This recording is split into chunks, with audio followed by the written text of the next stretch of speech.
Hello दोस्तों, welcome to software engineering channel. आज का हमारा टॉपिक है कि बग, एरर एंड डिफेक्ट, इनमें क्या फ़र्क है। हम अक्सर जब सॉफ्टवेयर इंजीनियरिंग की फील्ड में आते हैं तो ये वो वर्ड्स हैं जिनको हम बहुत ज़्यादा यूज़ कर रहे होते हैं कि जी हमारे प्रोग्राम में या फिर हमारे सॉफ्टवेयर में बग आ गया, एरर आ गया, डिफेक्ट आ गया। तो हम इन वर्ड्स को यूज़ कर रहे होते हैं, लेकिन कभी भी हमने इन पे गौर नहीं किया होता कि एक्चुअल में कौन सी प्रॉब्लम को हमने बग कहना है और किस प्रॉब्लम को हमने एरर कहना है, किस प्रॉब्लम को हमने डिफेक्ट कहना है। ठीक है, प्रॉब्लम तो सॉफ्टवेयर में आती हैं, लेकिन किस स्टेज की प्रॉब्लम बग की कैटेगरी में आती है, किस स्टेज की प्रॉब्लम एरर बनती है और कब जाके वो डिफेक्ट होता है। तो ये इंटरेस्टिंग सा टॉपिक है। छोटी छोटी टर्मिनोलॉजीज़ हैं जिसके अंदर हम अक्सर गलतियाँ कर रहे होते हैं। तो लेट्स सी कि एक्चुअली बग क्या होता है, एरर क्या होता है और डिफेक्ट क्या होता है। तो चलें देखते हैं। सबसे पहले हम एरर की तरफ आते हैं कि व्हाट इज़ एरर। तो बजाय इसके कि मैं कुछ डेफिनेशंस दे के आपको समझाऊं कि एरर क्या होता है, मैं वो नहीं करूँगा। मैं डायरेक्ट प्रैक्टिकल एग्जांपल की तरफ चलता हूँ। एरर होता क्या है, ये तो हम डेफिनेशन शुरू से पढ़ते आ रहे हैं जी कि जी एरर क्या होता है, फिर लॉजिकल एरर, सिंटैक्स एरर, दूसरा तीसरा। तो प्रैक्टिकली हम देखते हैं कि एक्चुअली एरर किस चीज़ को कहा जाता है। तो एग्जांपल ले लेते हैं हम डायरेक्ट, और उसको भी प्रैक्टिकली करके भी देखेंगे। एग्जांपल ये कि मैं बीइंग अ प्रोग्रामर एक कोड लिखता हूँ छोटा सा, और वो कोड में लिखता हूँ किस लिए जी, कोई दो नंबर ऐड करने के लिए। ठीक है, अब जब मैंने वो कोड लिख दिया और उस कोड को लिखने के बाद मैं रन करता हूँ, कंपाइल करता हूँ और उसके बाद रन करता हूँ, तो जैसे ही कंपाइल करता हूँ तो वो कोड रन ही नहीं हो पाता। क्यों? क्योंकि उसके अंदर मैंने कोई चीज़ छोड़ दी थी या फिर कोई मसला आ गया जिसकी वजह से वो रन ही नहीं हो पाया। वो प्रोग्राम रन ही नहीं हुआ, कंपाइल ही नहीं हुआ और रन ही नहीं हुआ। तो ऐसी प्रॉब्लम को हम क्या कहते हैं? एरर कहते हैं। ठीक है, अब वो उसकी कंपाइल ना होने की वजह क्या हो सकती है? हो सकता है कि हमने प्रोग्राम लिखते हुए उसके सिंटैक्स में कोई मिस्टेक कर दी हो, ऐसी मिस्टेक जिसकी वजह से प्रोग्राम रन नहीं हो पा रहा, कंपाइल ही नहीं हो पा रहा। हो सकता है कि हमने लॉजिक में कोई ऐसी मिस्टेक कर दी हो जिसकी वजह से ना प्रोग्राम कंपाइल हो पा रहा है, ना रन हो पा रहा है। तो ऐसा कोई भी मसला अगर होगा तो उसको हम क्या कहेंगे जी, कि हमारे सॉफ्टवेयर के अंदर एरर आ गया। इसी चीज़ को हम प्रैक्टिकली करके देखते हैं। मैंने डेव C++ के ऊपर ये मैंने एक कोड लिखा हुआ है, और इस कोड के अंदर हम क्या कर रहे हैं, 3 इंटीजर्स हमने डिक्लेयर कर दिए हैं, A, B एंड सम। हम यूज़र से एक वैल्यू लेके A में सेव करवा रहे हैं, दूसरी वैल्यू लेके हम B में सेव करवा रहे हैं, और फिर A और B में पड़ी हुई दोनों वैल्यू को ऐड अप करके हम क्या कर रहे हैं कि हम सम के अंदर जाके सेव करवा रहे हैं। ठीक हो गया जी। अब ये जो चीज़ है, हम इसको सम में सेव करवाने के बाद सी आउट करके सम को स्क्रीन पे शो करवा रहे हैं। अब हम इसको रन करते हैं। मैं यहाँ पे जाता हूँ, एग्जीक्यूट पे क्लिक करके कंपाइल एंड रन पे क्लिक करता हूँ। मैं जैसे ही इसको क्लिक किया तो देखिए मेरा प्रोग्राम बिल्कुल नॉर्मल बिहेवियर के साथ रन हो रहा है। अब मैं पहली वैल्यू देता हूँ 5, दूसरी वैल्यू देता हूँ 3, वो प्रेस करता हूँ तो इंटर, तो मेरे पास रिज़ल्ट आ जाता है 8। अभी इस वक्त मेरे सॉफ्टवेयर में ना कोई एरर है, ना कोई बग है, ना कोई डिफेक्ट है, ये परफेक्टली रन हो रहा है। लेकिन अब मैं दोबारा से क्या करता हूँ कि यही जो प्रोग्राम मैंने लिखा हुआ है, इसको मैं लिखता हुआ आ रहा था और गलती से मैंने क्या किया, इसके सिंटैक्स में मिस्टेक कर दी, इस एक के आगे से सेमी कॉलन में लिखना भूल गया। अब जब मैं क्या करूँगा को इसको कंपाइल करके रन करने की कोशिश करूँगा, तो सॉफ्टवेयर या प्रोग्राम जो है वो मेरा कंपाइल नहीं होगा प्रॉपरली और रन भी नहीं हो सकेगा, मसला शो कर देगा। वो जो मसला शो करेगा उसको हम क्या कहेंगे कि ये एरर है। कोई भी ऐसी मिस्टेक जो आप सॉफ्टवेयर के कोड को लिखते हो और उसके बाद उसको कंपाइल एंड रन करने की कोशिश करते हो, तो कोई ऐसी मिस्टेक जिसकी वजह से आपका सॉफ्टवेयर कंपाइल एंड रन नहीं हो पाता, उसको आप क्या कहते हो? एरर कहते हो। अभी इस चीज़ को मैं आपको प्रैक्टिकल करके दिखाता हूँ। मैंने सेमीकोलन मिटाया था, अब मैं कंपाइल एंड रन करता हूँ। जैसे मैंने कंपाइल एंड रन किया तो प्रोग्राम नॉर्मल बिहेवियर के साथ रन नहीं हुआ। इसने मुझे ये शो कर दिया कि आपके इस प्रोग्राम के अंदर मसला है, और इस मसले को मैंने आपको ये बताया कि एरर कहते हैं। अब ये देख लें, ये देखें, जो आपका कंपाइलर है वो खुद भी यही चीज़, इसको आपका जो मसला है एक्सपेक्टेड सेमीकोलन बता रहा है, और उसको कैटेगरी किस कैटेगरी में रख रहा है? एरर की कैटेगरी में। दैट मीन्स कि मैंने आपको बिल्कुल ठीक बताया। ऐसे प्रॉब्लम जो आपके सॉफ्टवेयर को, आपके प्रोग्राम को रन ही नहीं होने देते, कंपाइल एंड रन नहीं होने देते, उनको हम क्या कहते हैं? एरर कहते हैं। ये चीज़ आपको क्लियर हो चुकी होगी। अब हम चलते हैं कि बग क्या होता है। ठीक है जी, अब हम बग की तरफ देख लेते हैं।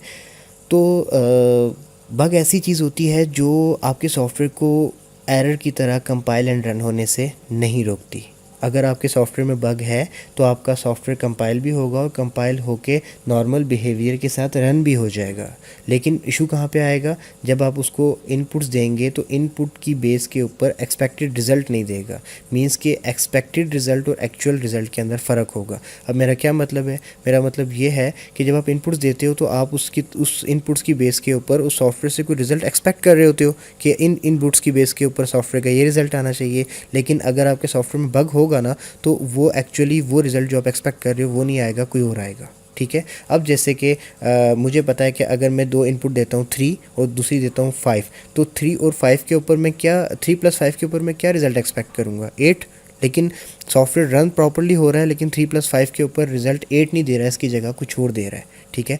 तो वो इशू जिसकी वजह से एक्सपेक्टेड रिज़ल्ट नहीं आ रहा, कोई और रिज़ल्ट आ रहा है, इस इशू को हम क्या कहते हैं, बग कहते हैं। अब बग किस किस्म का हो सकता है, उसी कोड के ऊपर मैं दोबारा चल के आपको बग डाल के दिखाता हूँ। पहले ये देखें, ये प्रॉब्लम थी, जो एरर था हमने इस एरर को दूर कर दिया। लेकिन कोडिंग करते करते जब हम आगे गए, यहाँ पे हम स्पीड में कोड कर रहे थे, तो a+b की जगह हमने क्या कर दिया, ++a+b लिख दिया।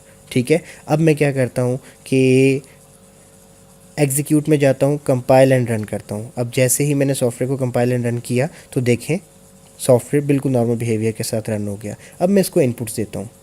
पहली इनपुट मैंने दी 3, दूसरी इनपुट दी मैंने 5। अब मुझे पता है कि 3 और 5 को जब हम प्लस करते हैं तो हमारा एक्सपेक्टेड रिज़ल्ट 8 होना चाहिए। तो हम देखते हैं कि क्या रिज़ल्ट 8 आ रहा है या नहीं।